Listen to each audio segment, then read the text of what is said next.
extractos de entrevistas y conversaciones con los medios de comunicación. Y los escritos resumen, en muy pocas palabras, el pensamiento de Sharp sobre el proceso constituyente, el estallido social y la visión de los expresidentes Bachelet, Piñera y Boric, con quien de hecho estuvo hace poquito. Jorge, ¿cómo estás? Bienvenido. Hola, un placer, Piedad, Aldo, qué grato volver a casa. ¿Cómo están? Buenos días. Estamos muy inquietos por saber cuál es tu opinión, Jorge, de lo que está... Mira dónde estamos y por qué estamos donde estamos. No te puedo pedir que sea breve, pero ¿por qué estamos donde estamos? Qué buena pregunta. Para eso me pagan, como digo siempre. Estamos donde estamos porque perdimos la fe en el futuro del país. La gente dejó de creer de que el futuro del país puede ser próspero, de que podría ser mejor. Y hay un pesimismo generalizado en la gente. Y hay razones para estar pesimista. O sea, hoy, hace un par de meses atrás, cuesta mucho más llegar a fin de mes que, no sé, el año pasado. Hoy día es más difícil poder sostener un hogar por todas las alzas que hay. Entonces, la educación pareciera ser de que no es la herramienta para necesariamente tener una buena pega. Yo no sé si han visto este dato que para mí es brutal. O sea, los jóvenes universitarios y técnicos que van a la universidad hoy día no tienen fuentes laborales porque están todos subempleados. Hay 2 millones de subempleados en Chile. Entonces, o sea, te dicen que tienes que estudiar, estudias y luego terminas trabajando en cualquier cosa. Entonces, ¿por qué estamos donde estamos? Creo que hay un pesimismo. Hay un pesimismo respecto al futuro del país y creo que eso es responsable de la política en general. No un presidente en particular, sino que la política es la que tiene que entregar los caminos. Entonces, creo que eso es lo que yo observo, los jóvenes, las mujeres, incluso los niños, los más chiquititos. Oye, Jorge, pero bueno, esto pasa después de un gobierno que llegó a ocupar la moneda desde las calles, desde la protesta estudiantil, con mucha gente joven, con muchas propuestas nuevas. Tras 4 años estamos en un gobierno de gente que se autodefine como fome, que tiene claro, ideas absolutamente contrarias, que prioriza una determinada mirada de la economía y de la seguridad. Te lo voy a preguntar directamente. ¿Cuán responsable es el gobierno de Boric de que haya llegado José Antonio Kast a la moneda? Mira, pienso que sería injusto pensar de que solo es responsabilidad del gobierno anterior lo que está pasando en el país. Creo que lo que está pasando en Chile es un buen ejemplo de lo que está pasando en el mundo. O sea, es como que el péndulo se movió de un lado a otro en muchos lugares de la Tierra. En muchos lugares está sucediendo lo mismo que en Chile. Colombia, Perú, Argentina, quiere volver Bolsonaro a Brasil. Tenemos hipótesis de guerra en distintos lugares del planeta. Es decir, lo que está pasando en Chile es más grande de lo que puede haber o no hecho el gobierno anterior. Dicho eso, y esto lo intento abordar también en el libro, siempre con la gente, en algunas entrevistas que doy como más hacia el 2022, 23, 24, que cuando uno se dice que es de izquierda, uno asume la tarea de tener que cambiar las estructuras políticas, económicas y sociales de un país, especialmente cuando esas estructuras políticas, económicas y sociales producen, por una parte, la concentración económica que producen en Chile y las desigualdades que conocemos y que los chilenos padecen a diario. Creo que el gobierno de Gabriel Boric no tocó las estructuras políticas, económicas y sociales del país. Eso no quiere decir que no haya hecho cosas para hacer de que la gente viva mejor. O sea, si tú haces un listado de temas, encuentras copago cero, el hecho que hoy día las comunas mineras tengan un royalty, el que se hayan hecho una serie de inversiones en regiones. O sea, son cosas positivas, pero la estructura política, económica y social del país está idéntica. Y ahí el problema de fondo es el siguiente, que es que vivimos en un país, Aldo, Piedad, con tan grandes y tan vastas riquezas naturales, culturales, económicas, que no puede ser que los chilenos vivamos con las dificultades que en definitiva hoy día tiene una familia promedio en Chile. Es decir, el sueldo no alcanza para llegar a fin de mes, si tienes plata puedes tener acceso a una buena salud, qué hablar del endeudamiento, en fin. Entonces, tenemos un país donde las riquezas que hay nos debiesen alcanzar a todos para poder vivir bien, y eso no sucede. Es decir, las riquezas de nuestro país debiesen ser patrimonio de todos, la posibilidad que todos las podamos disfrutar. Y el problema es que para que eso suceda, al país hay que planificarlo, hay que proponer. Entonces, una de las cosas que en el libro también hago mención es que si queremos construir una alternativa, por ejemplo, a la derecha de hoy, que no es la derecha de ayer, hay que pensar en algo que no sea continuidad o una vuelta a los gobiernos de la concertación, que no sea continuidad o una vuelta al gobierno de la nueva mayoría, ni tampoco que sea continuidad del gobierno de Gabriel Boric. Hay que construir un lugar nuevo. Y ese es el lugar, desde mi perspectiva, de la transformación democrática. Es decir, Chile requiere un par de transformaciones a propósito de los temas que ustedes hablan cotidianamente con los panelistas de ADN. Transformación económica. O sea, hay un problema con la matriz económica de Chile. El país está en recesión técnica hoy día, como se dice por parte de los economistas. En segundo lugar, se requiere una transformación urbana. Mira, el índice de calidad de vida urbana del año 2025, que midió la calidad de vida de 99 comunas, 9 de cada 10 chilenos vivimos en ciudades, no vivimos en el ámbito rural, señala de que hay solo 13 comunas con nivel alto de calidad de vida y 14 con medio alto, es decir, 27. ¿Y qué pasa con de medio alto hacia arriba? Exactamente. Claro. ¿Y qué pasa con el resto de las 99 analizadas y las que no están analizadas? Entonces, hay un problema serio en cuanto a cómo se piensan las ciudades. Y también hay que hacer una transformación educativa. O sea, los niños de segundo año básico, el 60% de los niños de segundo año básico no tienen comprensión lectora. Más de la mitad de los adultos en Chile, o la mitad de los adultos en Chile, son analfabetos disfuncionales, en fin. Por eso me parece que hay que construir algo nuevo, algo distinto a lo que se ha hecho. Y eso es parte de esto que incluso el expresidente ha entrado a debatir con la autocrítica. ¿Cuál es la autocrítica que hay que hacer? Hay que solo reducir la autocrítica a si puse al ministro correcto o no, si hice un nombramiento adecuado o no. A mí me parece que debe ser un poquito más profunda. Pero por lo menos el debate, y eso es muy bueno que el expresidente lo abra, se abre, y eso es positivo, sin duda. Me quería colgar un poco de la pregunta inicial que hizo Aldo con respecto a, claro, cómo llega Kast al poder, cómo llega Kast a la presidencia. Tú hablas de una desorientación estratégica no grande, sino que gigantesca. ¿Cuál crees tú que sería la primera decisión que tiene que tomar la izquierda hoy día para salir de esa crisis? Porque nosotros lo hemos mencionado acá. Finalmente vemos cómo pasan todas estas cosas en el Congreso, estos proyectos que escandalizan, que preocupan, pero no se ve una unidad, un liderazgo de una izquierda que proponga una alternativa. No sé si les parece extraño lo que voy a decir, pero a mí me parece de que lo mal que está la izquierda o el progresismo se expresa en poner toda su fe en que la mega reforma de Kast la va a detener el Tribunal Constitucional. Cuando el Tribunal Constitucional fue, desde los tiempos de la Concertación, uno de los llamados enclaves autoritarios que había dejado la dictadura para evitar que los cambios se realicen. Mira cómo se dio vuelta la situación. O sea, la tercera cámara que le exactamente, la tercera cámara. O sea, ese es el mejor ejemplo me da la impresión de esta desorientación que menciono. Y eso creo que habla precisamente de la falta de ideas que hoy día existe. A mí me parece que la autocrítica que tenemos que hacer, y aquí me incluyo porque yo soy parte de la oposición, evidentemente, tiene que ver con que durante mucho tiempo pensamos que la conducción del país, porque un proyecto político lo que busca es influir en el sentido hacia dónde avanza una sociedad. ¿Cuáles son las ideas que emocionan a la gente? ¿Cuáles son los temas que unen? ¿Cuáles son los temas que producen sentido común? ¿No? Esa es la labor de cualquier proyecto político o de cualquier persona que se mete a política. Bueno, nosotros dejamos de hacer eso, dejamos de influir hacia dónde la sociedad tiene que avanzar. Nuestras ideas se agotaron en ese sentido. Y se agotaron en parte por lo siguiente que voy a decir.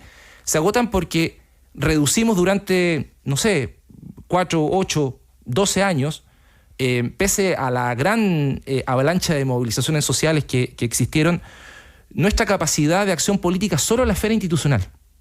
Solo a la esfera institucional. Todo reducido a lo institucional. Los mejores cuadros a las instituciones. Las discusiones en los movimientos y partidos se reemplaza por reuniones de ministros y subsecretarios. Las políticas, el trabajo de base, el trabajo en los jóvenes, el trabajo con los trabajadores, el trabajo con los emprendedores, se reemplaza por la discusión sobre cuáles son las políticas públicas adecuadas o no. Mientras la derecha durante todos estos años, incluido dentro de la Convención Constitucional, acuérdense que la derecha era minoría en la Convención Constitucional, y ellos tenían un solo objetivo, que no existiese nueva Constitución, y lo lograron. Y el segundo proceso, claro. Ellos ganaron el sentido sobre lo que sucedía con el proceso constituyente fuera de la Convención Constitucional, fuera de la institución. Lo ganaron en la calle, lo ganaron en las redes sociales, lo ganaron en los medios de comunicación, lo ganaron en la dimensión extrainstitucional, lo ganaron en la sociedad. Mientras nosotros, la izquierda y el progresismo, encerrados en las instituciones, sin mirar lo que estaba sucediendo alrededor nuestro. Ese, me parece, Piedad, Aldo, es una de las principales autocríticas que yo hago. Yo fui alcalde de una ciudad durante 8 años y me hago parte de la autocrítica, porque precisamente cuando tú te propones como proyecto dirigir, conducir, proponer el sentido hacia dónde avanza una sociedad, eso lo tienes que hacer evidentemente jugando un rol en las instituciones. Pero muchas veces eso se gana antes, se gana en la sociedad, se gana culturalmente. Y eso se dejó de hacer. ¿Y por qué se dejó de hacer? Entre otras cosas, porque le dejamos de hablar a la gente de los temas que le importan. Pero, a tu juicio, ¿cuál sería, y pensando también, pasando un poco a tu propia relación con el expresidente Gabriel Boric, cuál sería la principal herencia que deja el gobierno de Gabriel Boric, el principal legado que deja después de estos 4 años donde se dijo también de todo con respecto a su gobierno y donde tuvieron un fuerte fracaso en septiembre del primer año de gobierno, digamos, con el proceso constitucional? Me da la impresión que se deja la idea de que la puerta tiene que seguir estando abierta para hacer transformaciones democráticas en Chile. Es decir, en el gobierno de Boric no se cerró nada de los temas que importan a Chile, en términos de los temas que impactan cotidiana y diariamente la vida de las personas. O sea, creo que la principal herencia de su gobierno, a mi juicio, tiene que ser esa. O sea, que todos los temas que, en definitiva, tienen que ver con la transformación de la estructura económica del país, de la estructura social, la estructura política, están abiertos completamente. Uh-huh. Están abiertos completamente. Ahora, mira, yo igual tengo, con este caso, con Gabriel, por decirlo así, el expresidente, tengo una conversación pendiente. Tengo una conversación pendiente porque, él hice la presentación del libro siempre con la gente, la he hecho en 2 lugares. La hice en Valparaíso. Me acompañó ahí Tomás Hirsch, Mario Aguilar, Adrián Ampuero y Judith Alfaro, que son, algunos conocidos, otros dirigentes locales, ex candidatos. Y en Punta Arenas, en mi ciudad natal, también realicé el lanzamiento y el expresidente llegó de sorpresa al lanzamiento. Yo no sabía que iba a llegar, así que nos pudimos saludar y reencontrar. No pudimos conversar mucho, pero le agradecí públicamente, evidentemente, como salió publicado en ADN, su inclusión, su participación. Él llegó con su papá al lanzamiento del libro. Pero tengo temas pendientes con él. O sea, tenemos una conversación pendiente. Y lo digo por lo siguiente, si me permiten. Él es parte, evidentemente, del Frente Amplio. Él es el máximo líder del Frente Amplio. Y durante los últimos 2 años, particularmente un sector del Frente Amplio de Valparaíso se dedicó a hablar y actuar hacia mi gestión como alcalde de Valparaíso de muy mala forma. Y en los últimos días, en las últimas semanas, ha empezado a salir un montón de informaciones que dan cuenta de que todas las cosas que dijeron ellos en particular no eran ciertas. Mira, ellos afirmaron, perdón que haga esto, pero ellos afirmaron que yo le había subido el sueldo a mi círculo cercano de las elecciones del 2024. Y ocuparon incluso un medio de comunicación, que es Copano News, de Nicolás Copano, para poder hacerlo. La Contraloría descartó completamente eso. Luego afirmaron el 2025 que yo había dejado 18.000 millones de pesos sin rendir, porque la Contraloría sí lo había señalado. Pero la Contraloría llegó a esa conclusión porque ellos no entregaron la información a tiempo, y eso se acreditó. Después dijeron de que yo había dejado el municipio de Valparaíso con déficit de más de 5.000 millones de pesos. Ellos realizaron una auditoría. Esa auditoría salió de que el municipio no tiene déficit estructural y incluso lo dejamos con superávit. Y me acuerdo en un programa que tuvimos aquí, Aldo me pregunta, Jorge, tengo que preguntarte, me dice Aldo, sobre este punto. Me dice, acá la alcaldesa de Valparaíso y el diputado Brito fueron a la fiscalía a interponer una denuncia por el famoso caso Luminares de Valparaíso. Bueno, la Contraloría se acaba de pronunciar sobre ese punto, descartando cualquier tipo de irregularidad. Entonces a mí me gustaría conversar sobre eso, si él estuvo de acuerdo con eso o no, Porque yo creo que esa forma de hacer política no contribuye ni a la unidad, ni a construir oposición, porque al final el adversario no es uno, pues el adversario lo tenemos al frente, por decirlo así, en el sentido de proponerle al país un proyecto de sociedad distinto al que propone hoy día José Antonio Caz. Jorge, es muy justo lo que voy a hacer porque nos queda un minuto de programa. Pero tuviste que revisarte a ti mismo. Revisaste un montón de entrevistas, te fuiste para atrás, viste lo que dijiste en algún momento. En términos de autocrítica, ¿cuánto cambiaste en todo este tiempo? ¿En lo que está reflejado en este libro? Bastante, porque, a ver, yo creo que en lo personal tú te das cuenta que a veces la política te absorbe, te come algo y dejas de ver lo importante. Por ejemplo, este año he tenido la posibilidad de volver a reencontrarme con mi familia en Punta Arenas, algo que no había podido hacer en 10 años. Y la familia para mí es la principal fuente de valores y principios con las que he hecho política, más que un canon ideológico o un manual. Nunca uno tiene que perder el contacto, la sabiduría y el consejo que uno puede alcanzar con la familia. Muchas veces, más que un cuadro político, tu papá, tu mamá, o tu hermano, o tu abuela, o tus tíos, te pueden ayudar quizás a resolver los problemas mismos de la política que tienen que ver con muchas cosas propias de la vida. Y políticamente a mí me parece de que algo que creo que puedo haber contribuido no solamente con mis acciones, sino que también con las acciones de los movimientos del que he sido parte, es más que a construir alternativas fuertes o robustas, es dispersar, ¿no? Y creo que la izquierda se dispersa demasiado, se fracciona demasiado, actúa de manera muy fratricida, como yo les acabo de contar en este listado en el que lamentablemente nos tocó a muchas personas bailar con la fea, como se dice. Muy feo, o con el feo, ¿no? Durante tanto tiempo, todas cosas completamente descartadas, que están todas conforme a la ley. Bueno, creo que ahí hay una autocrítica también que me parece que hago, una reflexión personal y una mirada más política de cara a lo que viene. Y lo que viene requiere algo nuevo, que no sea continuidad de lo que ha existido antes. Claro, y pensando en eso, si tuvieras que decirle algo, digamos, una cosa, un mensaje a una persona que alguna vez votó por la izquierda, alguna vez, en las últimas décadas, últimos años, se desencantó con la izquierda y terminó votando por Kast, ¿qué le dirías hoy en día con respecto a ese cambio, digamos, que muchas personas han tenido, o por lo que se ha manifestado, digamos? Tenía razón en castigarnos. Tenía razón en quitarnos el voto, porque al final la izquierda terminó convirtiéndose en más de lo mismo. Dejamos de hablar de los temas que a usted, señora, le interesaban y que tenían que ver con su bolsillo, con el futuro de sus hijos, con lo que pasa en su barrio, con la seguridad. No lo reprocharía, sino que más bien, más que quizás decirle algo, lo escucharía y trataría de entender por qué hizo lo que hizo. Y creo sí que lo hizo por todo lo que comento, porque dejamos vuelvo a insistir con esta idea, con esta frase, de hablar, de preocuparnos, de ponernos en el lugar de la gente. El valor para mí más importante que tiene que tener alguien que se dedica a la política, sea un dirigente social en la política social, sea un dirigente político, es la empatía, es decir, ponerse en el lugar del otro. La izquierda en Chile se dejó de poner en el lugar del otro. Cuando pierdes la empatía, pierdes la sensibilidad por los dolores del pueblo chileno. Eso pienso. Pero tú dices también que no estás buscando una candidatura, pero ¿la política ya terminó para Jorge Sharp o estás esperando otro momento? Estoy tan emocionado con mi libro, siempre con la gente, fragmentos de entrevistas de Jorge Sharp. Quiero dar gracias a Das Capital, a Tania Encina, a Cristóbal Gaete, que me permitió sistematizar estas ideas. Estoy haciendo política igual. Sigo siendo parte de un movimiento que es Transformar Chile. Estamos en un debate también con los compañeros y compañeras del movimiento para formar algo nuevo, algo distinto.